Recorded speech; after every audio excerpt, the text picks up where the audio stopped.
Boa noite, muito bem-vindos, muito feliz de estar com vocês. Essa aqui é a nossa primeira reunião no nosso grupo de estudos sobre adoção aberta. Isso aqui é uma iniciativa do nosso Núcleo de Adoções Abertas da Adotiva, da nossa Associação Brasileira de Pessoas Adotadas. Em especial o projeto cuidado com muito carinho, gestado pelo nosso querido Paulo Bezerra de Mello, que é alguém que vai conduzir a nossa conversa aqui hoje e tem sido uma das vozes mais ativas, mais constantes, trazendo o debate da adoção aberta para o nosso meio. E então estou muito contente de poder estar com o Paulo aqui hoje, muito feliz de poder participar desse encontro com vocês. Lembrar que esse aqui é o primeiro encontro, a gente vai ter encontros mensais, são abertos. Temos um grupo no WhatsApp para receber os artigos, quem quiser receber os artigos antes, participar das discussões. Eu vou deixar aqui em seguida, no chat, eu passo o enderecinho para vocês, para quem não está ainda no grupo do WhatsApp, já clica ali e entra para o nosso grupo, que é bacana, porque aí você está sempre atualizado sobre as novidades, os próximos artigos, e, e também recebe os lembretes dos encontros. Vai ser sempre na última quarta-feira do mês, com exceção, né, já começamos com uma exceção, mas uma exceção muito válida, muito importante, do mês de maio, porque vai ser bem no dia 25, que é o Dia Nacional da Adoção, seria o nosso encontro. E aí temos uma atividade bem especial da Adotiva ainda que a gente ainda não divulgou, mas em breve vocês vão ficar sabendo.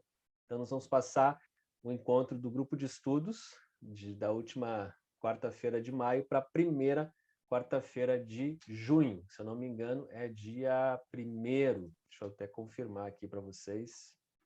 Isso, 1º de junho. Então, nosso próximo encontro aqui do grupo de estudos é no dia 1º de junho.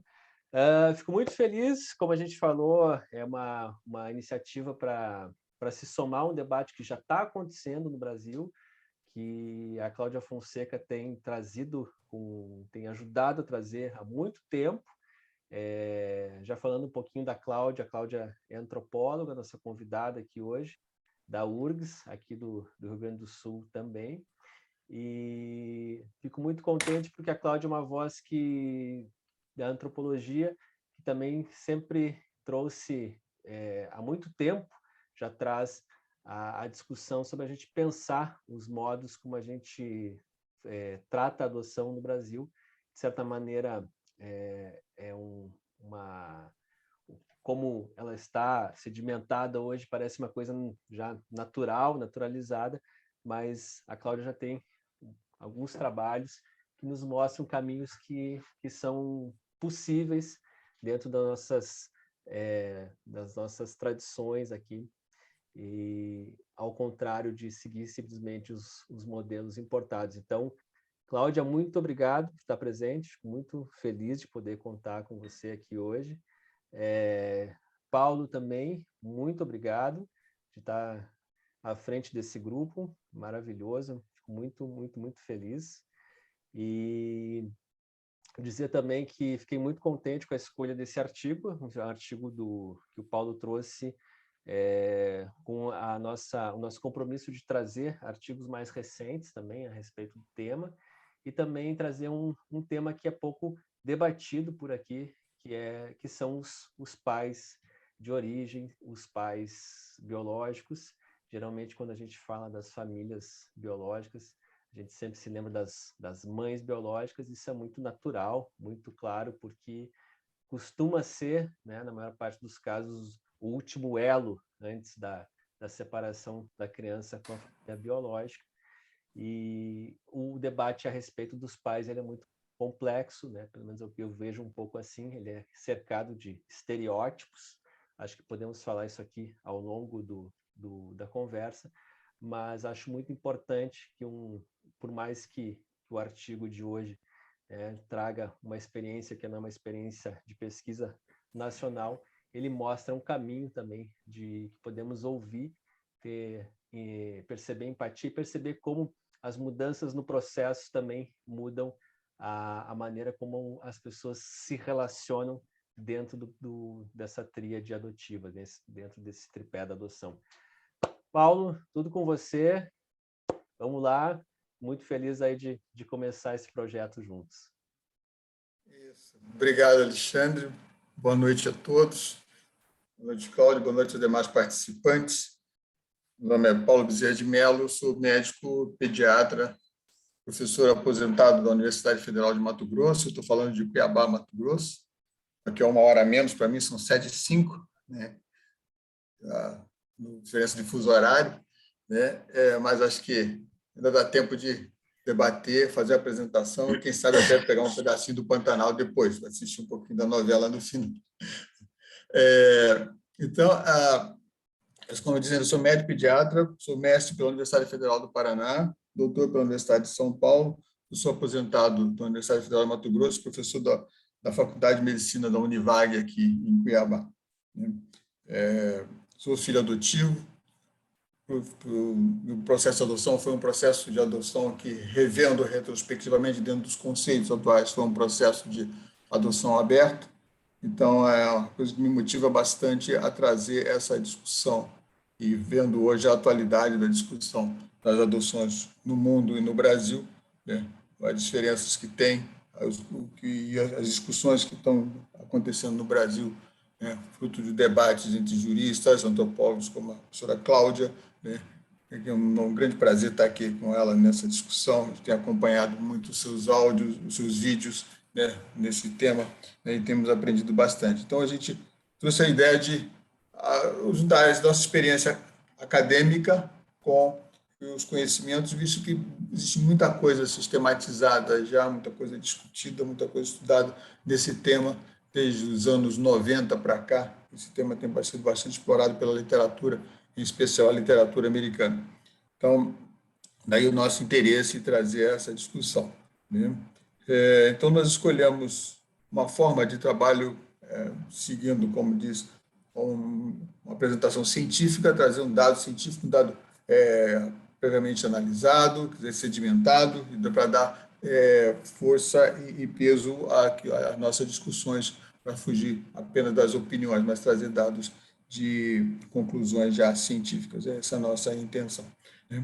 Então, nós escolhemos um artigo, como o Alexandre falou, e eu estava combinando previamente com a professora Cláudia, a gente eu vou apresentando as partes do artigo, e aí depois a gente faz os comentários, o bate-bola, as pessoas podem se expressar via chat, ou acredito que, se possível, também em áudio também, verbalmente, e aí a gente vai tirando as dúvidas, tá certo?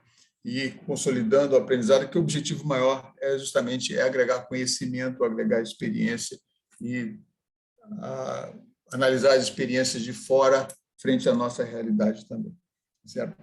Então, eu vou compartilhar aqui a tela e apresentar, com uma curta apresentação aqui de 10 slides, que inclui aqui o artigo que eu estou me referindo.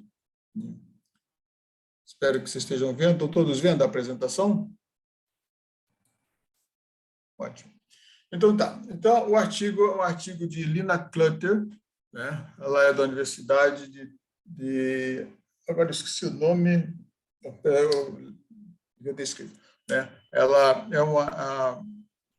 é um artigo sobre percepção de pais adotivos, sobre sua adoção aberta, dos pais adotivos, né? Ela é enfermeira, né? Professora de enfermagem, tem várias publicações no assunto, né? E também publica com outros assuntos também, mas esse é o artigo dela mais recente, que a gente tirou do PubMed, e que o tema é a percepção de pais adotivos sobre sua adoção aberta. Essa é a tradução literal aqui do título em inglês. Esse artigo foi publicado no American Journal of Maternal Child Nursery, né, de janeiro e fevereiro de 2020. Então, a gente vai passar, aqui está o DOI, está toda a referência, quem tiver interesse, é só lançar o nome do artigo está disponível também, nós podemos mandar via WhatsApp, é só lançar o nome dela aqui no o PubMed, que vai seguramente aparecer o artigo. Então, falando a introdução, né, sobre como que ela começa a introdução, nós vamos seguir o passo a passo do artigo científico, né, que vai ter introdução, vai ter justificativos, objetivos, a metodologia, os resultados e depois a discussão. Então, vamos seguir essa sequência, que é a sequência básica, né, e as conclusões vão estar embutidas na discussão ao final. Né? Então, a introdução dela, que é a apresentação do problema, né, ela divide aqui em duas partes. Uma parte ela fala sobre a tríade adotiva e os pais adotivos, e uma outra parte ela fala sobre o processo de adoção aberta propriamente. Então, são 2 slides. O primeiro slide, então, ela falando na tríade adotiva, ela diz que pouco se sabe dos pais biológicos, poucos das mães biológicas, muito menos sobre os pais biológicos. Né? Os pais são pouco representados, os pais homens, né? Os pais homens. Quando a tradução para o português, quando fala pais, parece que é pais e mães, mas nós estamos falando dos fathers, dos pais homens nessa relação. Então, os pais são pouco representados, marginalizados, estigmatizados, né? Com pouca expressividade, pouca voz, não tem pouco poder na participação do processo da adoção. Ela diz também que nos Estados Unidos aconteceu uma mudança do perfil dos pais biológicos, de crianças que foram à adoção. Inicialmente era um processo mais de adolescentes, que tinha uma relação mais estável até com as mães, e depois passou a ser um processo de pais de maior idade, né, e sem relação com as mães biológicas. E, mesmo assim, esses pais têm enfrentado processos de reações pós-adoção, principalmente nos processos de adoção fechada. Então, como se os pais biológicos também sofressem no processo da adoção quando a adoção é fechada. Eu digo adoção fechada é aquela que não há contato, como nós vamos definir mais a seguir. Né? Então, a reação dos pais biológicos, ela fala em luto, depressão, desempoderamento, lamento, perda, pensamentos sobre a criança, culpa, vergonha, e etc. Então, várias coisas podem acontecer. Então, então os pais são o foco do estudo. Né?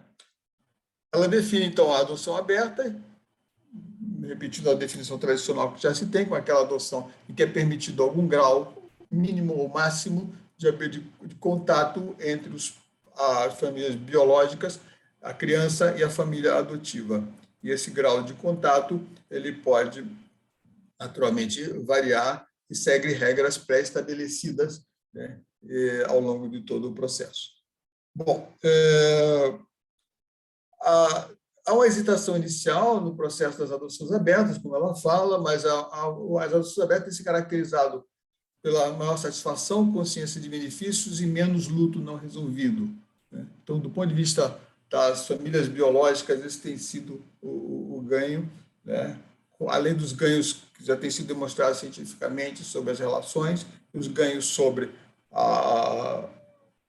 os adotantes, né, e sobre os adotados. Os adotantes também mostram um maior grau de satisfação dos processos, maior maturidade, e os adotados também têm os benefícios do conhecimento das suas origens, da sua identidade, um lastreamento maior das suas identidades, etc., como já se sabe.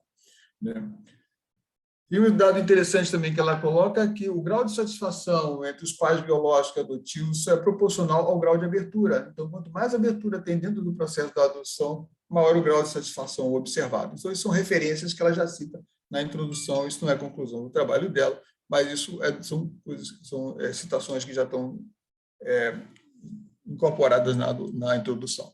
95% das adoções americanas, das agências americanas, têm algum grau de abertura, 50% totalmente abertas, 40% com o grau de intermediação e 5% não tem a abertura. E esse grupo seguramente compõe aquela chamada tríade tóxica, na adoção, que são a violência, a droga-adição e o distúrbio mental, aqueles casos extremamente problemáticos que naturalmente dificultam a abertura e, estrategicamente, dependendo do tempo, não pode se pensar nessa prática.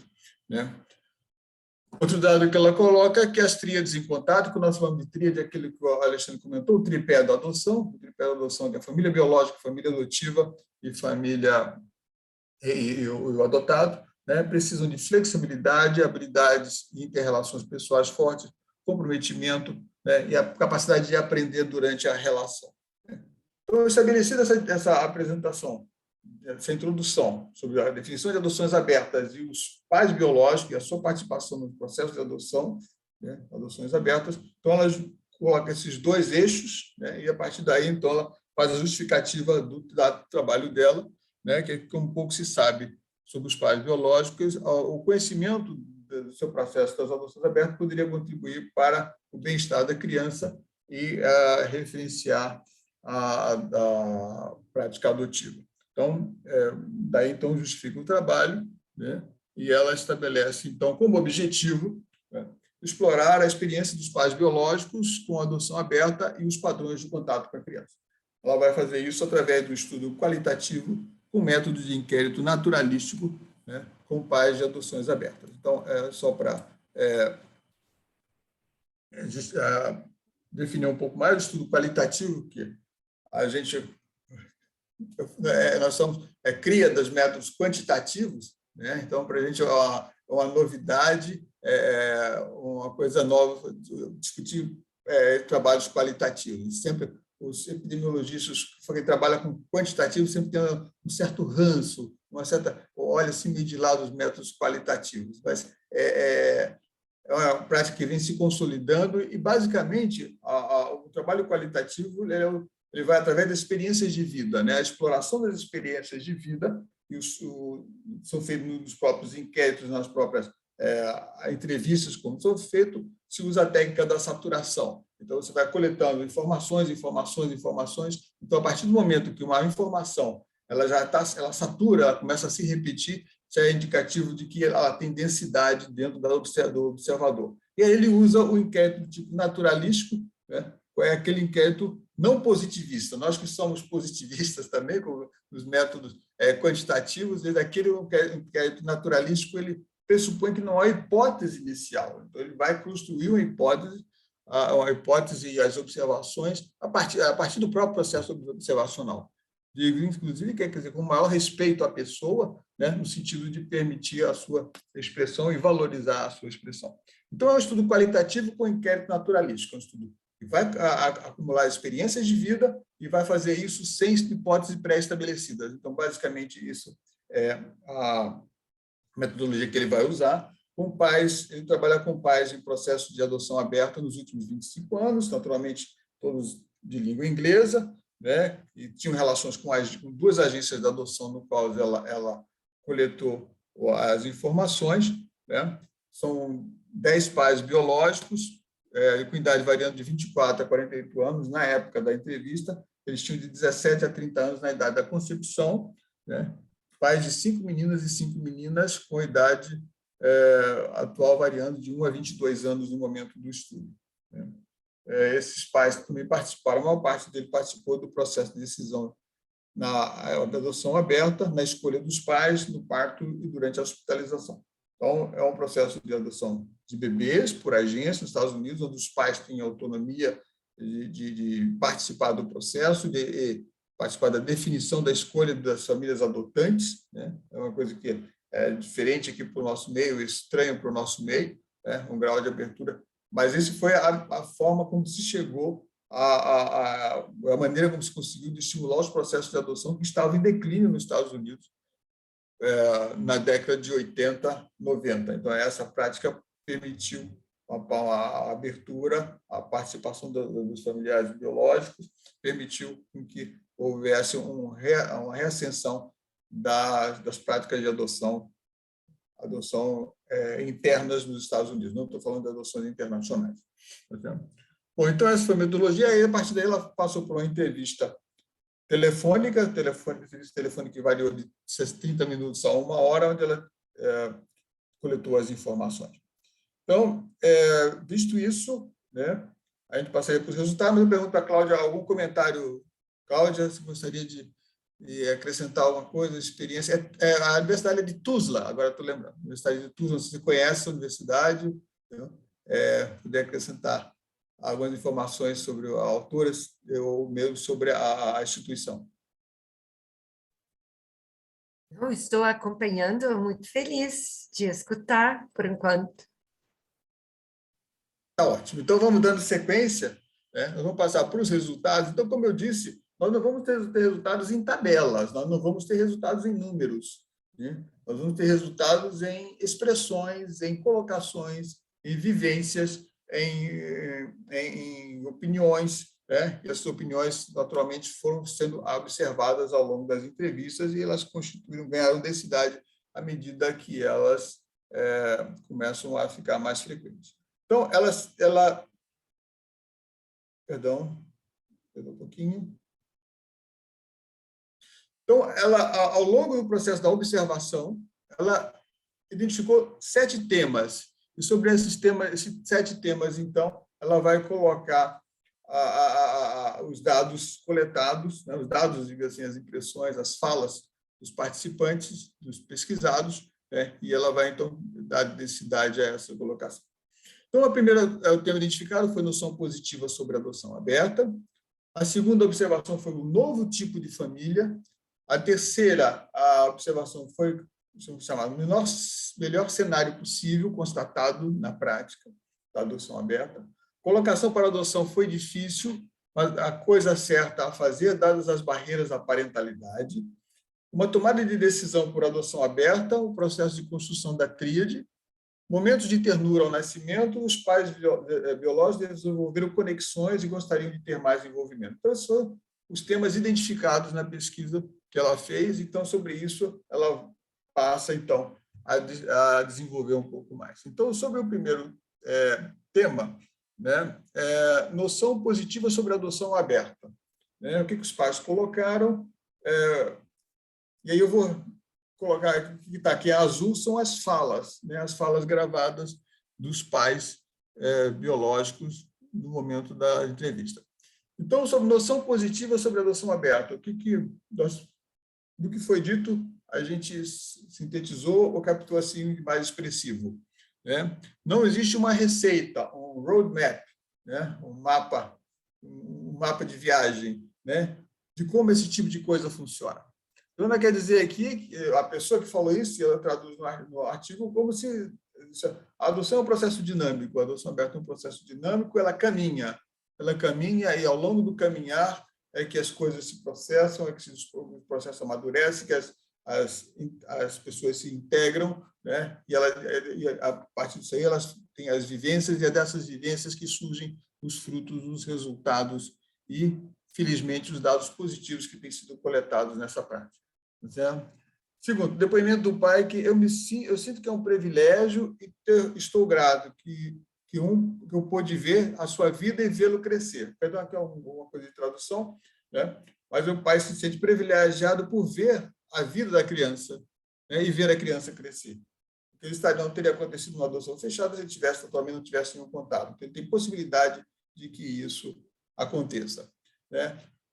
Inicialmente, isso me custou alguma dor emocional, mas realmente funcionou. A prática funcionou. Fiquei tão feliz por ele ter a infância que eu queria que ele tivesse tido, acontecendo bem na frente dos meus olhos. Então, o pai dá o testemunho de que está vendo a criança, ouviu a criança, porque algumas dessas crianças já são adultos no banho da pesquisa, então o pai constatando que viu a criança crescer. Outro dado interessante, algum comentário, Cláudio?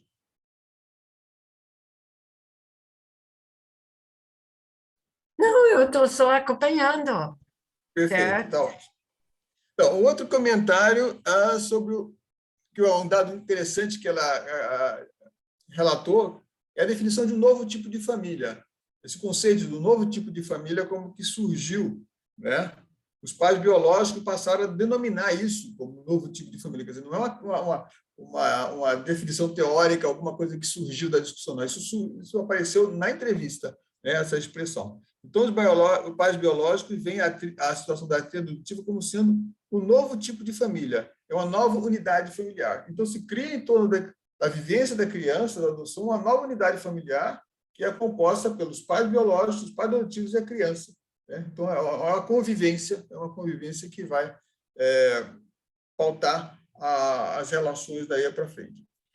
O pai diz assim que é uma maneira divertida de pensar nisso, que é uma nova família que eu escolhi. Como se diz assim, dizendo que uma nova família, ele escolheu uma nova família, ele se sente integrado numa nova família, né? Esse novo tipo de família inclui uma família ampliada, biológica, adotiva, e às vezes, e assim a criança costuma ter todos por perto. Né?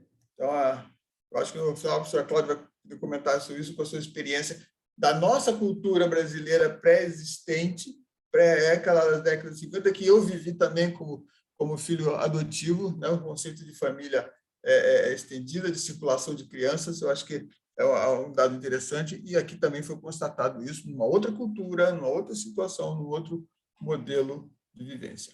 Então, o terceiro tema identificado é o melhor cenário possível. Os pais constatam que o que está acontecendo é o melhor cenário. Está tudo indo tão bem como se fosse o melhor cenário que você pode imaginar, acreditando que eles olharam além de si mesmos e conseguiram uma boa família para o seu filho.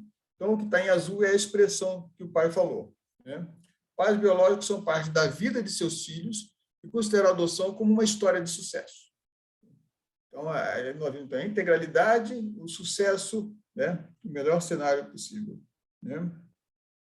E aí, ela continua desenvolvendo, aqui já no item 4, né? A colocação para adoção foi difícil, mas a coisa certa a fazer, dadas as barreiras à parentalidade, né? Então, os pais biológicos reconhecendo no momento da necessidade da separação, a importância das definições, a importância de tomar uma decisão consciente e, digamos, racional, né? O último dia do hospital foi o dia mais difícil de todos. Eu quero dizer, se a adoção foi trazida à discussão, é porque havia uma razão para isso. Então, o pai reconhece as suas limitações na parentalidade e, a partir daí, então, ele se abre para a adoção. O compromisso foi demonstrado na afirmação: eu não vou mentir, eu não vou adoçar a coisa, existe muito de você ser pai, mas a criança merece tudo que você pode dar. E o que o filho tem que saber é que sempre que ele precisar de mim, eu quiser conversar ou tiver perguntas, ele vai saber que eu estou aqui. Então, o pai reconhece as suas limitações, mas se coloca à disposição para a participação na criação do filho, no amparo do filho, no apoio ao filho, naquilo onde ele, se fizer necessário, e ele se dispõe também a desenvolver o seu papel de pai. Uma tomada de decisão por adoção aberta é um processo de construção da tríade. Então, o reconhecimento da importância da tríade: pais biológicos, pais adotivos e adotado, né? Os pais tomam uma decisão de que assumir a parentalidade não é a melhor opção e que as mudanças que teriam que fazer nas suas vidas seriam impossíveis. Então, ele assume a adoção a um momento de crise, a um momento de surto, como ele diz aqui na próxima frase. Então, houve um momento meio que surtamos. Tudo bem, merda, o que fazemos agora? Né? Conversamos sobre muitas opções. Nós percebemos que não havia 100% de conforto com o aborto. Né? Então, exploramos a rota da adoção. Então, os pais, no momento e ela capta isso na pesquisa, né? No momento de decisão, eles dizem que não vamos abortar, né? Não vamos, a adoção surge como opção ao abortamento, a adoção surge como opção ao abortamento, e aí os pais conversam entre si e chegam à conclusão da necessidade da adoção. Não conhecer sobre a adoção aberta foi uma barreira, e perceber os resultados incrivelmente bons foi um processo. Então, conhecer o processo, saber da possibilidade de uma adoção aberta desde o início poderia ter sido melhor, né? Mas perceber os resultados foi bom, foi um processo. Além disso, eles afirmaram que os pais biológicos precisam permanecer incluídos na tomada de decisões do processo para que você descubra o que você quer saber e não esperar até o fim. Poderíamos ter pego o trem para uma vida de ressentimento e ter um lar esfacelado, ou podemos saltar desse trem. Então, eles têm a opção de preferir a via onde a adoção nos levava. Então, eles fazem uma opção de vida pela adoção. É meio com desses acordos que dói tomar a decisão que precisa ser tomada. Então, aqui é a racionalidade predominando, né? Um acordo que dói, mas toma-se a decisão que precisa ser tomada. Você sabe que sua criança é cuidada, havendo a chance de cuidar você também. Então, o paralelismo aqui da participação dos pais também foi levado em consideração. Mais tarde, eu estaria lá. Eu estaria por perto e nos conheceríamos uns aos outros. Então, o processo já dá abertura para ele de tomar fazer tomadas de decisão para o futuro. Momentos de ternura, né? É permitido aos pais, nessa circunstância, então, o contato com o bebê ao nascimento, né? E há aí uma crise da separação. Então, ele sente que está tomando a decisão, né? Embora ele sinta que o sentimento dele é uma coisa errada, do ponto de vista emocional, ele não está ainda aceitando totalmente, mas ele sente que tem que fazer a coisa certa, né? Então, esse tema aqui identifica muito o momento do nascimento. E, finalizando, os pais biológicos desenvolveram conexões e gostariam de ter mais envolvimento. Então, ao nascimento, os pais biológicos sentiram-se imediatamente conectados à criança, sentindo que as coisas pareciam funcionar. Então, a maneira que ele entra no processo, aí a família ampliada já existindo, já se constituindo, os pais biológicos sentiram um profundo respeito pelos pais adotivos, que os faziam sentir confortáveis e importantes. Uma coisa que eles tiveram e que me ajudou bastante é que eles sempre me fizeram sentir como se eu tivesse uma coisa importante a oferecer. Então, é o empoderamento dos pais biológicos, né? É se sentir empoderado nesse momento, né? A partir da relação constituída. Isso é extremamente importante, isso é uma garantia, um elemento assim, garantidor muito grande dentro da relação que está se estabelecendo. Porque eu não tinha certeza antes de qual seria o meu papel. Ele sente que ele tem um papel importante, que ele tem um papel, ele tem coisas a oferecer, sente que ele está se sentindo valorizado e ele não sabia, não tinha essa impressão previamente, né? Os pais adotivos foram inclusivos, incluindo pais biológicos em refeições, atividades, eventos especiais, férias, então, inclusão e convivência, né? Um sentimento de afeto mútuo foi evidente nos conteúdos das entrevistas. Então, essa é uma colocação também, que é uma percepção da autora. Então, dando sequência, perdão, desculpa que um minutinho. Então, o tema de discussão que ela coloca, que o amplo contato dos pais biológicos é uma característica estudada. Então, essa amostra, podemos chamar será de enviesada, será que ela é representativa? Porque nem todas as pesquisas elas conseguem incluir um grande número de pais biológicos, e a participação de pais biológicos em adoções, mesmo abertas em outras pesquisas maiores, é da ordem de 37%. Então, isso aí foi uma amostra que foi assim, peneirada a dedo, né? Ela buscou essa amostra nas agências de adoção e encontrou esse grupo de estudo, né? O principal achado do estudo, o novo tipo de família, né? Essa é a conclusão que ela chega e que ela coloca como dado principal, né? A conclusão principal que se constituiu. A adoção aberta possibilita uma nova constelação de unidades familiares. Não estou falando aqui de constelação familiar, da prática de constelação familiar, mas como um espectro, né, de unidades familiares, algumas com novos relacionamentos que incluem os pais biológicos. Evidências sugerem que pais biológicos são de risco para problemas de saúde mental e a abertura na adoção não apaga essa perda. Então, não é um mundo de mil maravilhas, né? Mas a qualidade do relacionamento dentro da tríade melhorou o desfecho desses problemas. Tem uma possibilidade, então, de ter melhor desfecho dos problemas observados. Os pais biológicos tiveram que superar problemas pessoais consigo mesmos, é claro que eles chegaram nesse momento aí da entrevista, já tinham passado por problemas pessoais, de superação, de terapia, auxílio espiritual, para poder chegar nessa fase da vida e fazer esses depoimentos, tá? Então, do ponto de vista clínico, então, como enfermeira, ela aproveita o trabalho para ver as implicações clínicas. Clínicas do ponto de vista do trabalho do profissional e do profissional de saúde, né? Pais biológicos são um membro importante da tríade adotiva durante a gravidez, o parto e ao longo do progredir da vida da criança. Quando dada a oportunidade, muitos pais biológicos estarão envolvidos com a vida de suas crianças e com a família adotiva ao longo do curso da vida de suas crianças.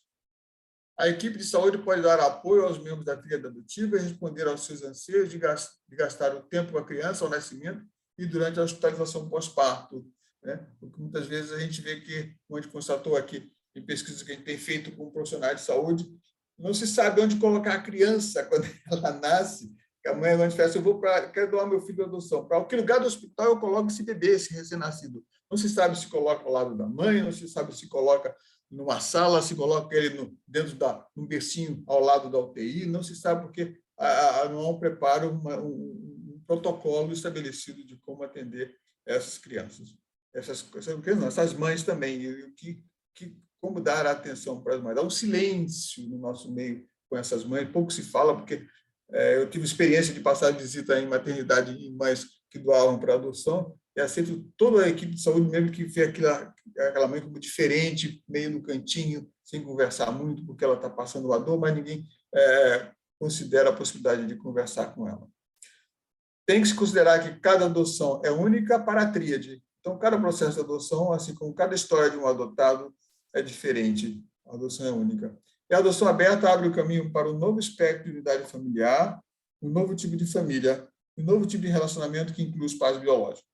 Então, essas são as considerações finais do artigo, né? E eu acho que nós terminamos aqui.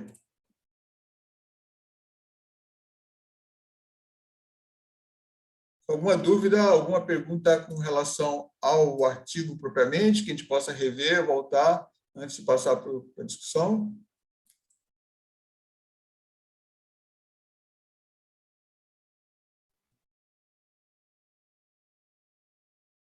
Eu até estava me perguntando se a gente não ia, eventualmente...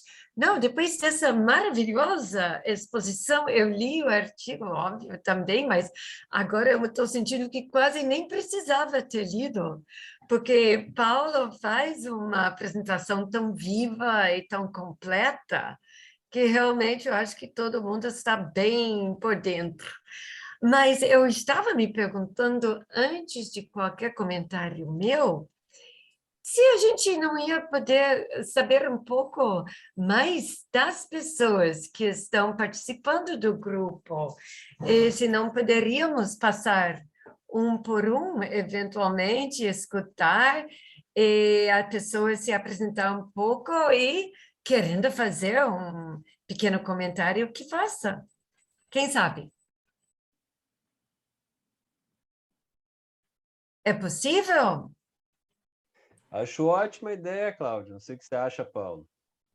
Ótimo, ótimo. Se alguém se prontifica. Já Antônio, Daniela. Posso começar, então? Podemos começar? Bom, boa noite, Cláudia, Paulo, demais, presentes. Não consigo ver todo mundo, porque a gente está no celular, então a tela fica restrita. Mas é um prazer estar com vocês hoje. Meu nome é Antônio Rivas. Débora. E qual é o seu nome? Oi, você não ia se apresentar? Essa vergonhada é a Chloe. Débora e eu somos casados. A Chloe, nossa filha biológica, com 5 anos. Nós temos entrado em processo de adoção em 2018, né? E fomos habilitados em dezembro de 2020. Então, ainda estamos aí aguardando o processo. Então, acho que é isso. Estamos aqui de Brasília, né? E acho que por enquanto é isso. Prazer estar com vocês. E chegamos com vocês através do grupo Aconchego, BF. Não sei se vocês conhecem. É isso. Obrigado.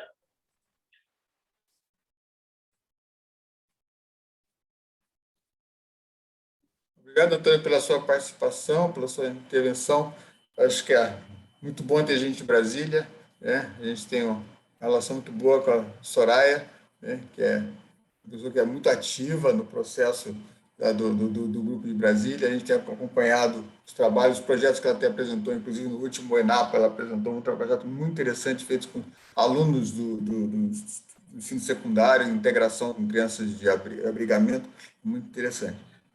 Eu acho que os grupos de apoio são a evolução que nós tivemos no Brasil na prática da adoção, né? E hoje é uma extensão muito grande, são 206 grupos de apoio de adoção em todo o Brasil. Isso coloca a adoção como uma prioridade. Eu já, particularmente, participo do grupo de apoio aqui do Mato Grosso, que é o Ampara, né? A gente também fundou um grupo anteriormente a esse, nós fundamos um outro grupo de apoio, né? Então, a gente já está desde 2001, mais ou menos, aproximadamente 20 anos nessa prática. E agora, eu, como filho adotivo, a gente sempre sentiu uma diferença, alguma coisa, querendo algo mais, um plus, e querendo trazer a convivência de iguais, né? E a gente se encontrou na rede social, né? Nas redes sociais. O Alexandre tem um livro, Filho da Vida de Adotivo, que traz a experiência de vários adotivos e foi compilados num trabalho muito interessante, né? E a gente, então, decidiu fundar a Adotiva, que é a associação para poder congregar. Nós temos adotivos em todo o Brasil já, né? E a gente se reúne, somos grandes amigos, sem nunca terem se visto pessoalmente, né?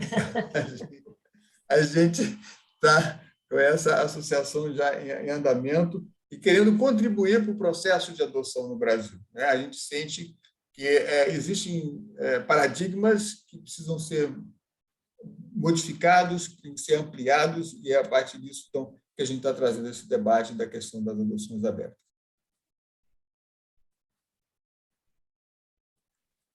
De repente, agora a Daniela está próxima na tela, não sei. Acho que a Silvana também levantou a mãozinha. Ah, certo. Vai, Fala então, primeiro, Silvana. Isso, Silvana. Fala primeiro, então, que você levantou a mão. Então, vamos lá, gente. Boa noite. Eu sou Silvana, estou representando o IBDFAN.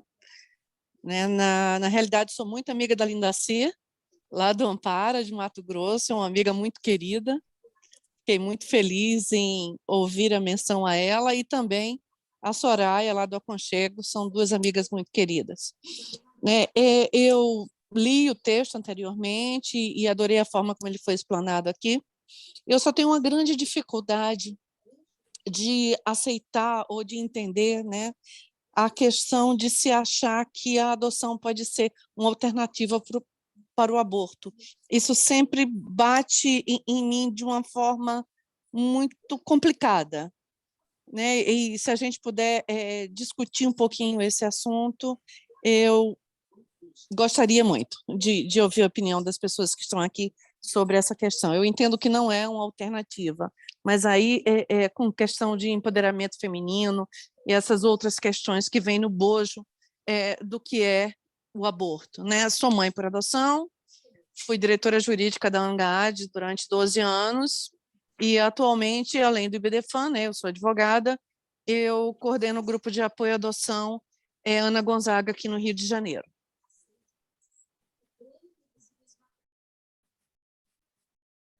Perfeito. A gente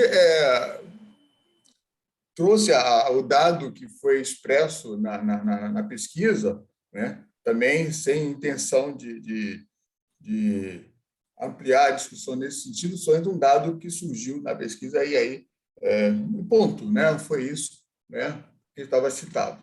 Né? Mas existem outros textos e literaturas de outros países também. Recentemente, uma referência de Prado da literatura espanhola também coloca essa citação, né, de que a adoção, a abertura nas adoções como uma forma de ampliar a adoção e como a ampliação da adoção, né, a possibilidade das adoções abertas como uma estratégia, vamos falar assim, uma estratégia, porque inicialmente ela foi considerada uma estratégia, e uma estratégia que depois passou a ser estudada. Eu estou falando de adoções abertas, né? As adoções abertas passaram a ser estudadas e aí se consolidaram como uma prática, né? E aí esse termo, alternativa ao abortamento, começou a surgir. Esse não é o primeiro artigo que a gente vê isso.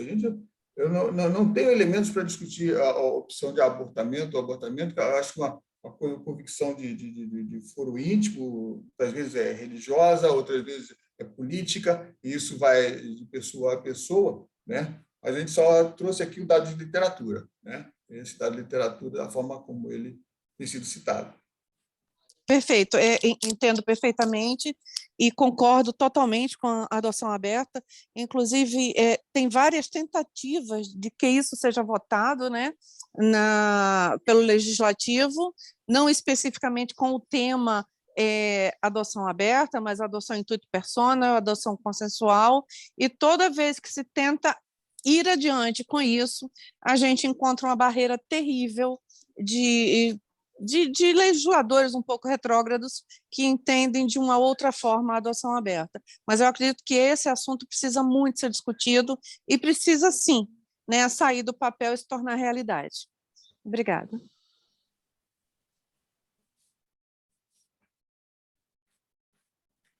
Vamos Perfeito, estamos de continuar. acordo. Só antes de passar, acho que a Cecília levantou a mão em relação a isso também, como eu estava dizendo sobre as votações em relação às adoções diretas, em intuito persone, também acho que a gente precisa levantar, discutir melhor o que é isso, né? E que nível de abertura é esse também, porque às vezes são projetos que possibilitam o contato entre pais adotivos e pais biológicos pré-adoção, mas não assegura um contato posterior e também não assegura uma mediação entre as partes, que, se a gente for ver os estudos sobre adoção aberta, todos demonstram que a mediação é fundamental, né? Então, acho que temos que pensar a adoção aberta, a abertura em relação à adoção, uma categoria um pouquinho diferente da adoção direta, intuito persone. Acho que a gente tem que ter um cuidado para não tratar isso como sinônimos. Passar para... Acho que a Cecília levantou a mão e depois a Elisa. Boa noite a todos e todas. Eu peço, em primeiro lugar, desculpa que meu vídeo, eu não sei o que aconteceu, não tá funcionando aqui.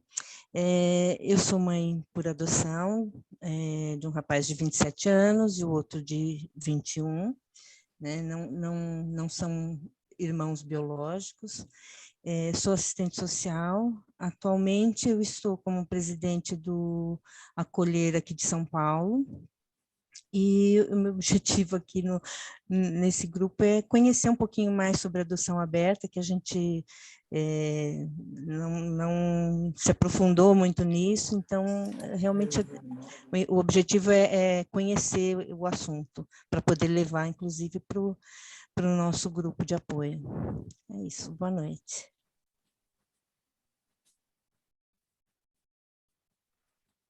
Boa noite. Posso falar ou vai comentar alguma coisa? Então, um minutinho, eu só queria responder a Cecília, né, que falou antes, né?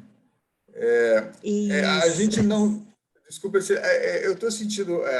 a gente não está entrando muito na questão da definição de adoção aberta e nas experiências pessoais ou na experiência de pesquisa, como a professora Cláudia tem também, né? Porque a gente objetivou a discussão científica do artigo, né? Mas é claro que não foi o inicial, mas acho que a gente pode conversar por aí, né? No sentido assim de algumas experiências. Eu coloco aqui a minha experiência pessoal, né? Que eu convivi com minha mãe biológica até os 5 anos de idade, né? Dentro de uma relação de uma família, de uma circulação de criança, como circulava, né? Era a mãe e a outra família adotante lá, todos juntos, e eu circulava naquele meio, né? Eu perguntar para mim, é bom ou não é? Como que você acha como filho adotivo? Até os 5 anos de idade, eu posso dizer para você que foi muito bom. A impressão que eu tenho como criança disso tudo, eu estou com 68 anos hoje, né? É muito boa essa convivência. Isso aí me deu, pelo menos, um balizamento, um lastreamento, né? O conhecimento da biografia, que já foi importante, e que, surpreendo-se vocês, agora, aos 68 anos, eu reencontrei minha família biológica através de uma busca que foi feita pela Polícia Civil do Estado de Pernambuco, onde eu nasci, né? Então, eu reencontrei minha família biológica, não minha mãe, que já tinha falecido, mas eu encontrei tias, primos, irmãos, né? Um grupo grande de pessoas, e isso tudo está dentro do processo da adoção aberta. Quer dizer, o que isso traz de laço, o que isso traz de empoderamento, o que isso traz de consciência, de identidade, né? De saber, isso é muito importante. É isso que a gente deseja para todos os filhos adotivos. né? A gente sabe que Com a adoção certeza. brasileira, ela criou uma geração de cidadãos, né, que hoje não tem noção nenhuma das suas origens.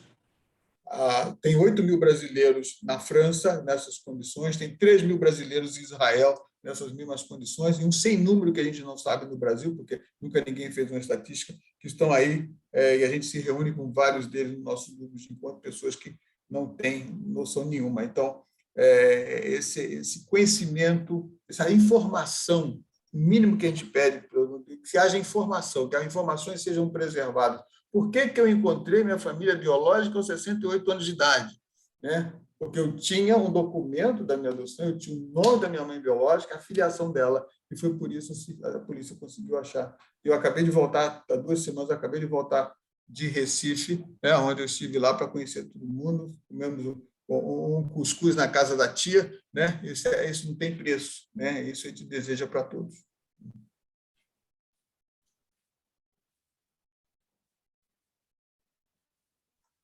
Elisa. Posso comentar? Boa noite. Meu nome é Elisa, eu sou psicóloga, eu faço mestrado na UFMG, eu pesquiso adoções irregulares no STJ, e agora a gente tem um formato novo aí de dissertação, que é um formato de 2 artigos, e aí eu tenho esse primeiro artigo e eu comecei a pensar uma temática para o segundo artigo, e eu comecei a pesquisar adoções abertas para tentar pensar uma alternativa assim, né, para essas discussões sobre as adoções irregulares. E eu vi que tem pouquíssima publicação, né, em português sobre isso, e eu fiquei até interessada sobre esse comentário da Silvana sobre a possibilidade de estar sendo apresentado como adoção intuito persona, e como que a gente encontra isso enquanto projeto de lei ou enquanto jurisprudência, né, quais são as nomeações que estão sendo dadas para adoção aberta como uma possibilidade. E aí eu vi o grupo e fiquei muito interessada em saber um pouco mais assim sobre as discussões que estão sendo feitas sobre a adoção aberta, enquanto uma possibilidade também para poder incluir na pesquisa, né, como esse segundo artigo. E aí vim aqui ouvir um pouquinho de vocês sobre.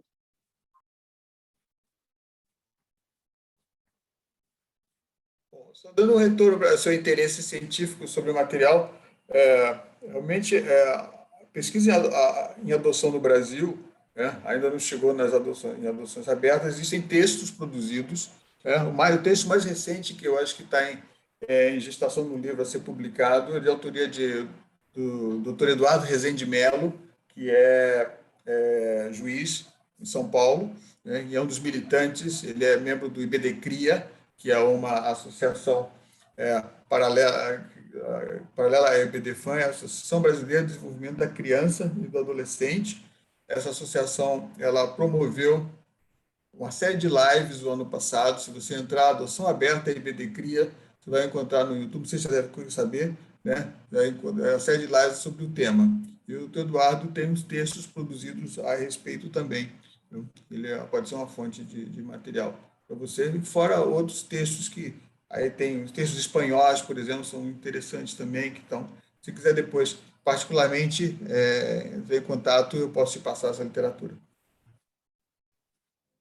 Obrigada.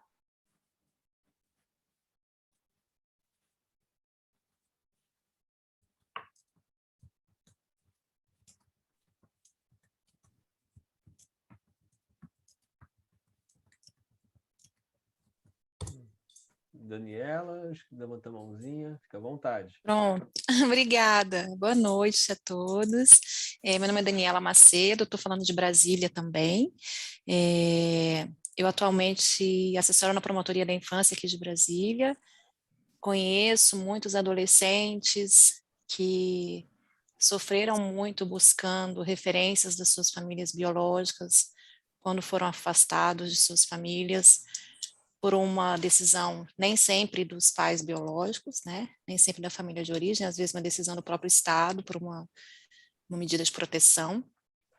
E pude comprovar assim como é sofrido para eles essa busca desesperada de algum tipo de informação e não encontrar em nenhum lugar, ou depender da boa vontade das pessoas que trabalham no judiciário, que em tese deveriam, né, de forma bastante assertiva, oferecerem essas informações, claro que com suporte psicológico, jurídico, etc., dentro do possível, mas a gente vê que não é bem assim que as coisas acontecem, né? Em razão disso, eu atualmente estou fazendo o meu doutorado nessa área aqui na Universidade de Brasília, comecei há pouco tempo, mas estou aí mergulhada nessa temática e tenho também participado de outros projetos na área da adoção, o Instituto Doula de Adoção, também já fiz uma formação lá, e estou aí para poder aprender e ouvir e construir, dentro do possível, uma pesquisa que possa contribuir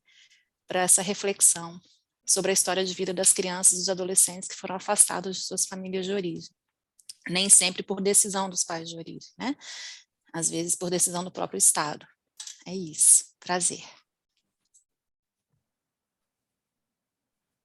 Comentário, Daniela, está falando sobre a questão da dificuldade, a mente dos adolescentes, de crianças que são adotadas já, às vezes até em idade maior, né, de terem acesso às informações, né?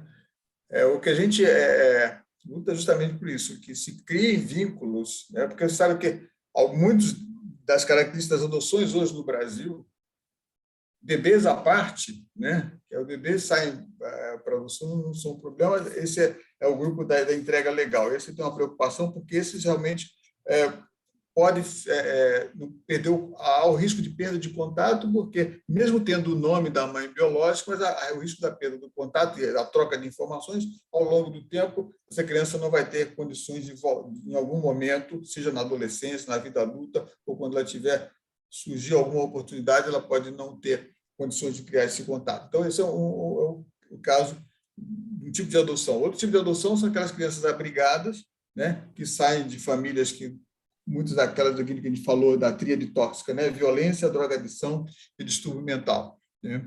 Essas crianças há um medo, um receio muito grande da questão de você estabelecer contato, né? As mães adotivas, a família adotiva tem medo da família biológica, medo de ser incomodada ou de que a família venha pedir dinheiro, vou falando francamente, né? Ou que a criança possa ser prejudicada por algum tipo nessa relação. Realmente, aí aquilo que o Alexandre falou, entra o papel da intermediação, né?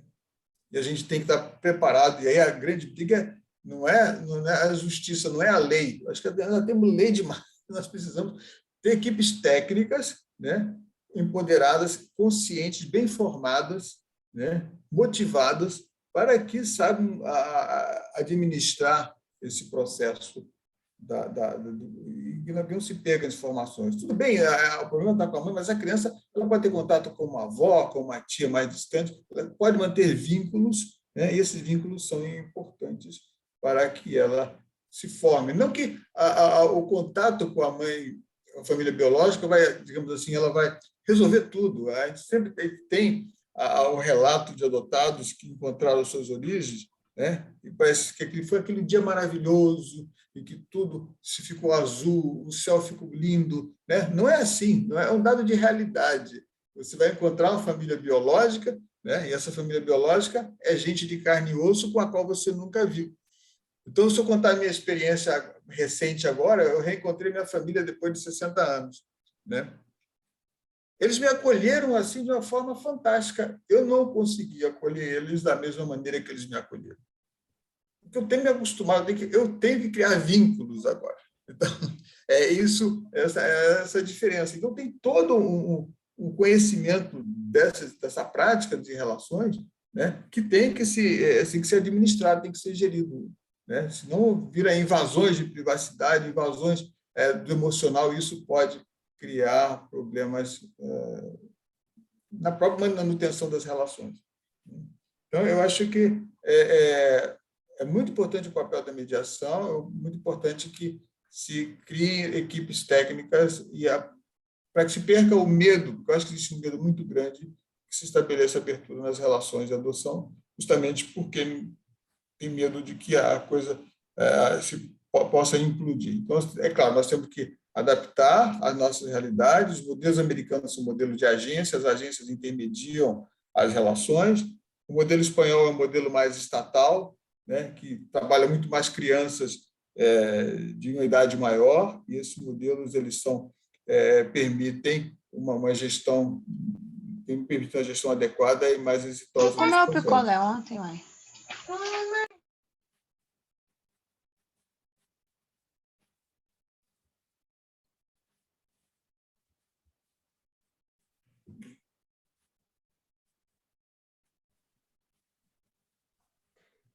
Paulo, você quer complementar? A Tatiana também levantou a mão. Não, eu já... Nós temos Tatiana, Renata. Tatiana, vai lá. Oi, boa noite. Meu nome é Tatiana, eu sou psicóloga da Vara da Infância, de uma Vara da Infância e Juventude e Idoso aqui do Rio de Janeiro. Trabalho há 10 anos na Vara da Infância, acompanhando situações de acolhimento, adoções e tudo relacionado à proteção, né? Na matéria da proteção à infância. E eu venho seguindo a página da Adotiva e acho bem interessante as postagens, já li o livro do Alexandre, gosto muito da abordagem da página, que é uma abordagem que não desclassifica e não desconsidera as famílias biológicas. E aí, no meu trabalho, eu percebo que o Paulo apresentou, né, o artigo.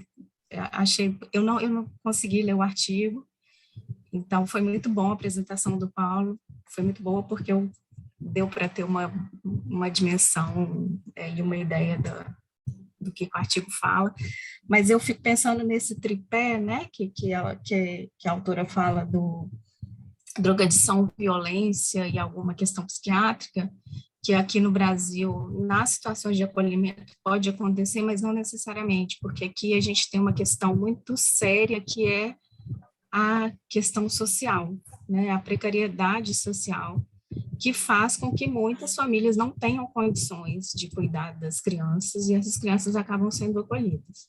Então, eu acho que isso é um ponto muito importante para a gente considerar.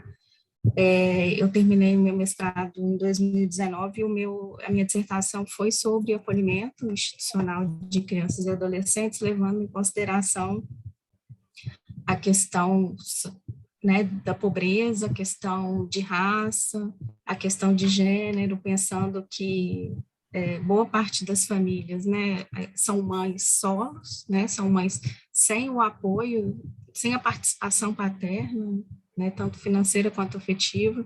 E aí eu fiquei pensando até no título do artigo, né, porque fala de pais, né, dessa questão paterna, e aqui quase sempre, né, os processos não têm, né, as crianças não têm o nome do pai no registro de nascimento, ou quando tem, muitas vezes é um pai ausente, então a gente tem uma questão de uma dificuldade do exercício da paternidade aqui também, né, que é cultural e que eu acho que é também baseada na questão social, né, na precariedade social. Então, esse tema da adoção aberta me interessa muito numa visão de considerar as famílias de origem, né, assim, de não demonizar e não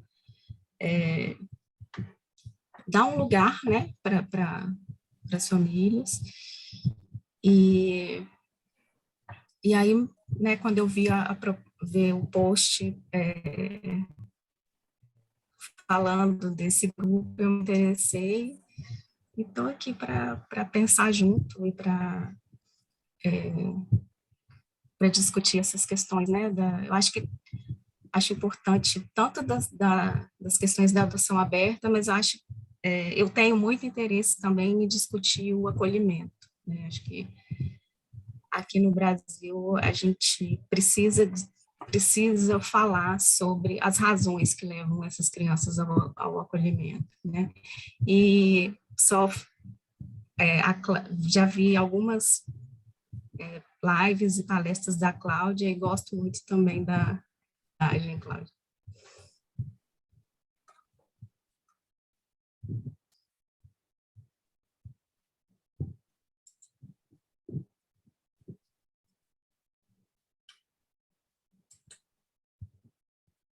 Vou deixar a câmera fechada só porque minha internet está meio instável, aí eu acho que fica melhor. Acho muito importante você falando, Tatiana, no sentido trocar experiências, né? Publicações, artigos, teses, dissertações. Eu acho que isso é muito importante, que a gente produza conhecimento sobre todas as situações, para que a gente possa analisar e cotejar, né, determinada prática, com determinadas circunstâncias, conhecer as nossas circunstâncias. A gente tem que conhecer a nossa realidade. É isso que é importante.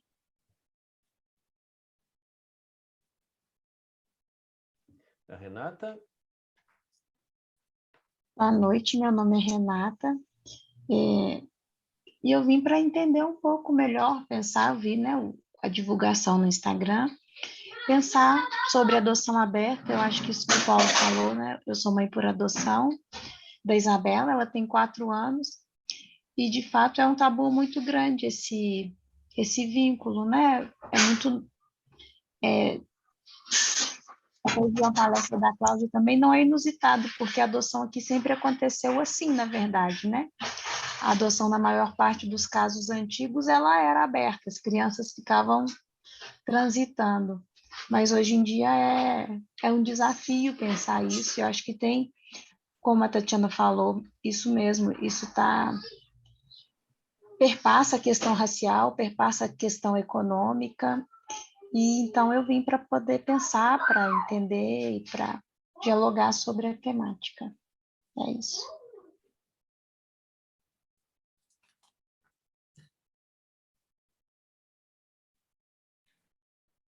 Eu acho que é importante, Renata, quando você fala conhecer a adoção, a prática da adoção aberta, a gente tem as nossas discussões colocado, né? Não sou só eu que tenho essa experiência pessoal, né? Tem mais gente que tem essa experiência, né? E normalmente essas relações são assim, né? São relações de pessoas, né? De grupo, pessoas às vezes de socioeconômico diferente. A minha mãe era empregada doméstica, ela veio para uma casa e ali ela começou a trabalhar e aí se estabeleceram as relações, né? Nós temos, como você disse, na nossa cultura, essas possibilidades de que essas coisas sejam ressuscitadas e que se favoreçam. Nós temos possibilidades de práticas sociais que acabaram se fechando com a urbanização, com o modelo de família euro-americana, hermética, quadradinha, né? E que não permite a intromissão de ninguém, né? A família escarcerada com medo de que sua privacidade seja invadida. Então, tudo isso acaba tendo como resultante que a prática da adoção continua e essas crianças não têm contato.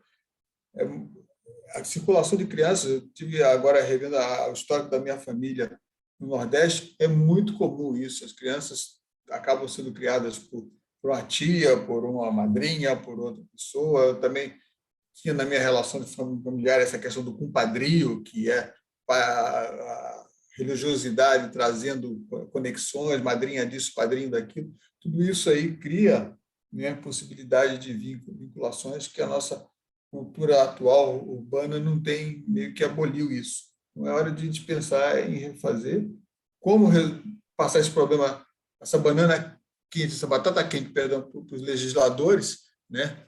Eles têm que resolver, porque os problemas das crianças, essas crianças hoje vão ficar adultos amanhã.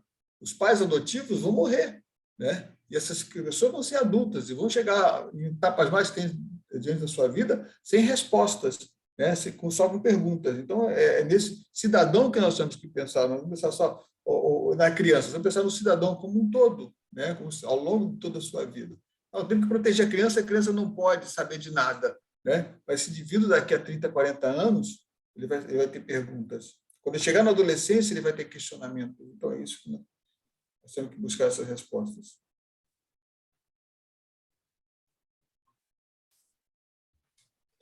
E Alexandre e Mônica. Alexandre com a mão levantada, a Mônica que não falou ainda.